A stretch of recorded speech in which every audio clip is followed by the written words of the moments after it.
भैरव सिंह हार सकता है, तन सिंह हार सकता है, तो इससे सब छोटे और हल्के आदमी है।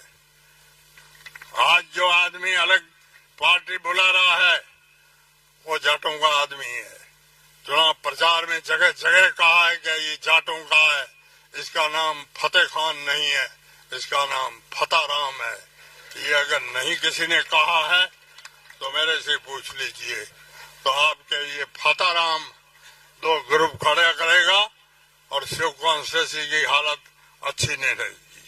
कांग्रेस पार्टी और भारतीय जनता पार्टी का मुकाबला है। निर्दलीय चाहे कोई भी जीतो चाहे हारो, आखिर बीजेपी है।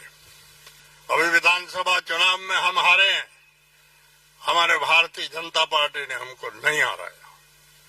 भारतीय जनता पार्टी के उम्मीदवार की जमानत जब्त हुई, तो हम कैसे हारे हैं? हमको कांग्रेस के लोगों ने हराया, जो अपने आप कांग्रेस के धनी कहलाते हैं। उनका नाम मैं लेना नहीं चाहता हूं। और अभी मैं इतना ही कहना चाहता हूं कि आप कांग्रेस के लोग ईमानदारी से कांग्रेसी हो जाओ तो ये सीट कांग्रेस को मिलेगी। बीजेपी चाहे आसमान तक जोर लगा दे, कुछ नहीं होगा। बाड़मेर जैसलमेर लोकसभा क्षेत्र में राजस्थान का विरोधी पार्टी में भैरव सिंह से ज्यादा कोई ताकतवर आदमी काबिल नहीं था, वो यहां से हार के गया। तन सिंह राजपूतों में जिसकी अभी तक भी हर साल जयंती मनाते हैं युवा लोग, वो भी बाड़मेर में कांग्रेस पार्टी के उम्मीदवार से हारा। और वो उम्मीदवार कौन था जिसकी आप हर जगह गिला करते हो? वो जात का बढ़िया था, और बढ़िया इस जिले का भी नहीं था, जोधपुर जिले का था, सेठ भी नहीं था। एक सेकेंडरी हायर सेकेंडरी स्कूल के बच्चे इंग्लिश सब्जेक्ट का प्राइवेट पढ़ाता था। और बाड़मेर में कोई कांग्रेस का उम्मीदवार न मिल रहा था, तब वो नाथुराम जी के पास गए और नाथुराम जी ने उसको बाड़मेर से कांग्रेस की टिकट दिला दी।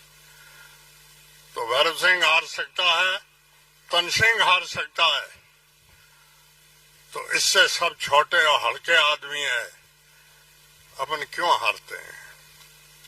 उसका कारण साफ है, सच्ची लोग नहीं कहते हैं। उस जमाने में जाट, मेघवाड़, मुसलमान कांग्रेस के अपने आप में सीधे वोट मानते थे और 99% वोट कांग्रेस के हक में डालते थे, तब वो जीत के गए। आज वो जमाना आप खुद ने बदल दिया है। और जो विधानसभा में आपने जाति का ग्रुप अलग अलग चलाया धंधा, वो चला तो अपन हार जाएंगे।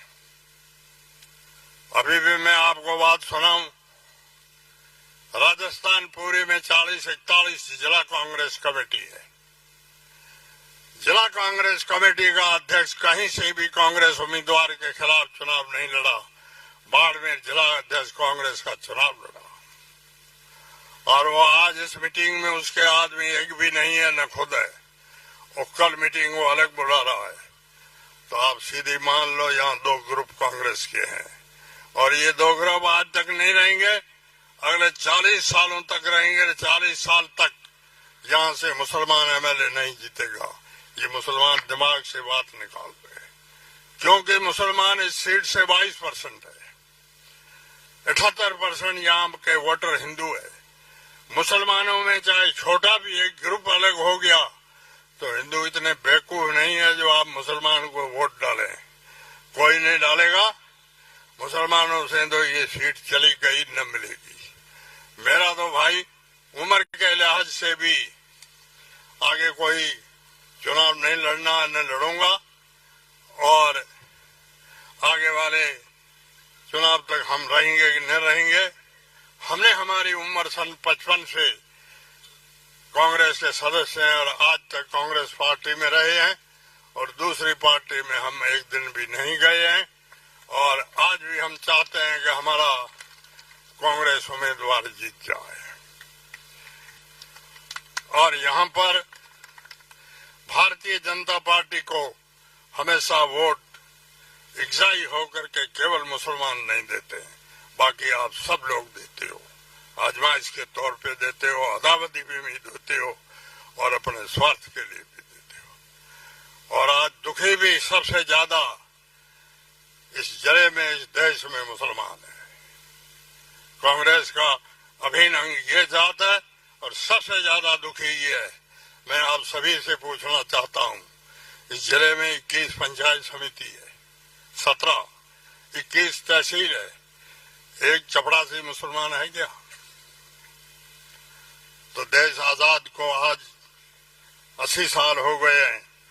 जिस देश में चपरासी नहीं जिले में बन सकता तो उनकी क्या औकात है? ये तो मुसलमानों की औकात रही है और अब धीरे धीरे थोड़े थोड़े मुसलमानों में पड़े हैं।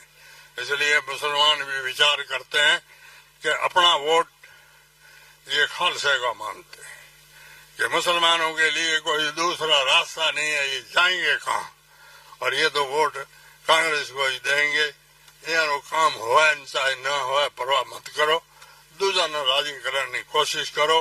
अब इनमें भी ये रोज चर्चाएं होती है और मेरे पास डेली इनकी बातें आती है। मुसलमानों की हालत हरिजनों से नीची है, चाहे भले कोई माने चाहे न माने। मैं सभी आपसे चाहता हूं, डेमोक्रेसी का अर्थ ही है सबको बराबर रखो, बराबरी में जाति के हिसाब से रखो। हम भी यहाँ 16% है और शेड्यूल कास्ट भी 16% है। शेड्यूल कास्ट के यहाँ 5-8 हजार सरकारी कर्मचारी है, हमारे यहाँ 200-100 भी नहीं है। तो ये मुसलमानों के साथ अन्याय। अभी भारत सरकार में एक बिल पास हुआ है, वो भी केवल मुसलमानों के खिलाफ पास हुआ है, जिसका किसी भी कांग्रेसी सांसद ने भी कोई ऑब्जेक्शन नहीं किया है। इसलिए हम कांग्रेस से भी नाराज हैं। उन्होंने ये बिल पास किया है कि अफगानिस्तान, बांग्लादेश और पाकिस्तान से कोई मुसलमान इस देश की धरती पे आएगा उसको नागरिकता नहीं मिलेगी,